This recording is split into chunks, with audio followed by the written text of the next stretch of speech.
Hi everybody, welcome to Amigos Plays Superman, the Man of Steel. This is a Tinsoft release, which is a UK developer, most infamously known for publishing the unspeakably bad first-person pinball that we reviewed several months ago on this very show. I'm joined today by comic books aficionado Chad, who will give us some background information about what was going on in the comic book world with this game, which is surely to be one of the all-time greats. We got a kind of a boy. That's, I guess they were going for that comic book look. Yeah. I don't know if that was the right thing to do in this case. Well, this is 16-bit, right? Yeah. Yeah, that doesn't. The Amiga was surely more capable of, but they really wanted. I guess they wanted to look low res on purpose. So, okay, it's better now. Parademons. Do you know anything about them? It's probably I don't know if that's strictly a game related thing or not. We will never know what the Parademon said. Okay, so. We're moving now. We have mouse control in this game, so this is a mouse title. And I failed, and now falls to other heroes. No one knows. Superman just flies away. Okay, let's try this again. So it looks like you're using your eye beams. Yeah. To your heat vision, your laser vision to knock out these bad guys. Well, I only scored 20 points. Okay, it looks like I have other powers that I can use besides eye beams. Let's see. What do these guys say? Oh no, it's Superman. So, of course, Superman is pretty much credited as the first superhero comic to exist. Way back in 1938, Action Comics 1. He was. So left mouse button changes your weapons. I seem to be doing better. So your power is very low. You're about. Yeah, I need Mighty Wind. Something happened. Yeah. But you still failed. I think it's funny how when you fail, it's not like Superman dies or is destroyed. He just flies away. He's like, well, that didn't work. Back to Gondor. What's it called? Kal-El? Well, Kal-El is his Kryptonian name. Oh, what was that place he was just at? Probably the Fortress of Solitude. That's his place. What's his home planet called? Jor-El? No, Krypton. Krypton. Yeah. Jor-El's involved though, wasn't it his dad? I think so. I honestly haven't read Superman a whole lot, so I don't know. I mean, besides what probably a lot of people know, kryptonite, all that right. stuff. So I think what you do, this actually requires a great deal of coordination because as they get close to you, you can punch them. You can punch them. Wow. And then. And then you punch them back, and I think then you use your eye beams to knock them out. Wow, that's a pretty complex game. Yeah. Yeah, it's kind of a. Oh yeah, I'm getting rid of them with my wind power. Awesome.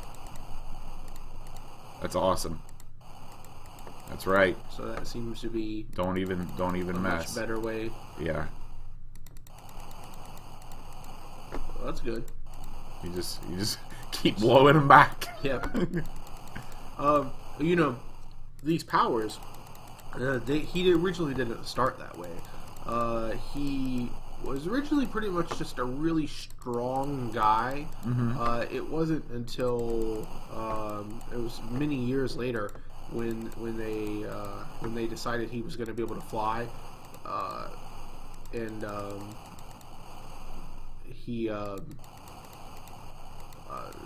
there was other powers they added later.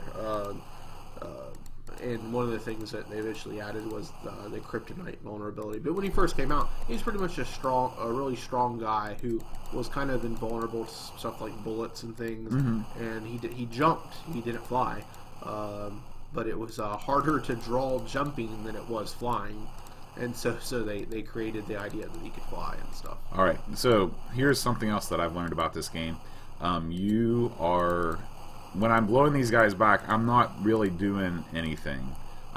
They're still coming back. So eventually, well, okay. So what you do, you got like, see that thing over there, that thing. You want to blow them somehow into that thing, and then you get points. Yeah. Now you can see that my time or my bonus is winding down. Maybe I need to switch to the I-beams. Well, you definitely have destroyed a few things just now. Yeah.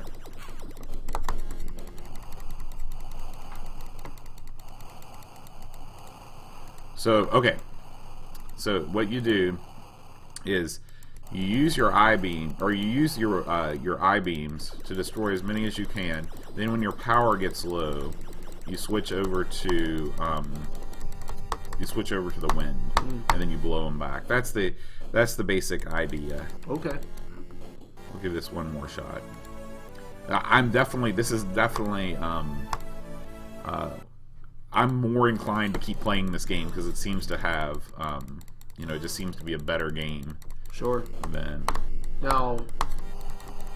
Oh man, that didn't last very long. But I mean, like, even though there's it's very difficult, at least I can kind of see the strategy involved. Right. So Tinsoft, you did a better job than you did with first-person pinball, I've got to say.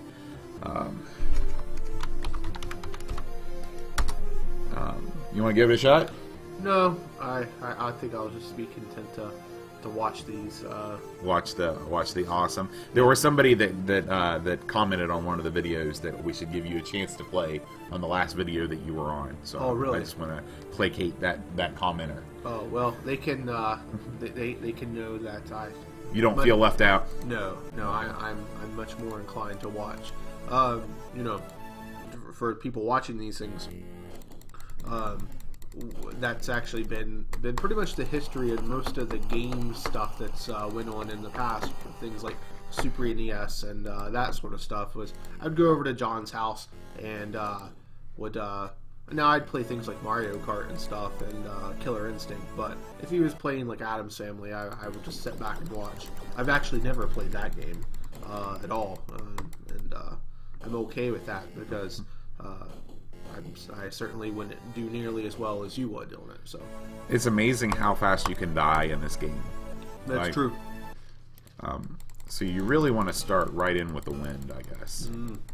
Oh, which I was not doing there. And then you want to blow them back.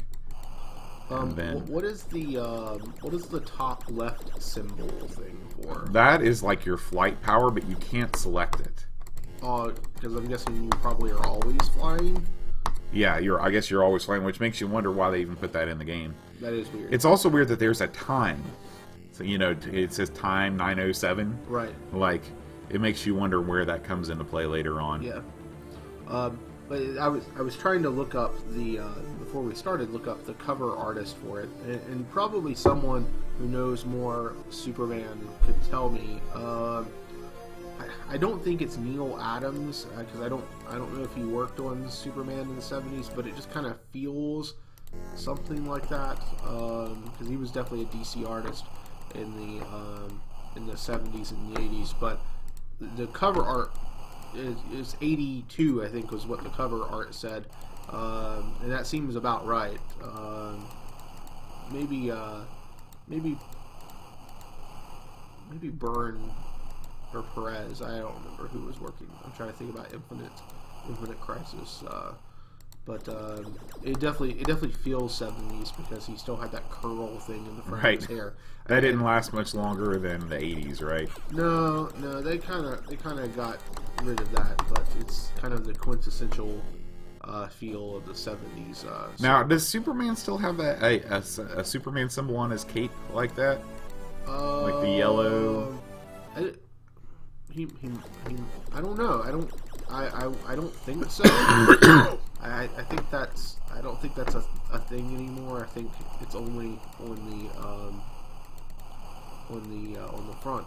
And of course, I learned that from his. Now I don't remember what it means actually, but it's not an S where he's from.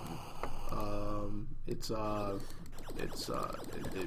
means something else. Yeah, and I think he explained it in a movie or something, what it was, and so then in the movie that's how he gets his name, Superman.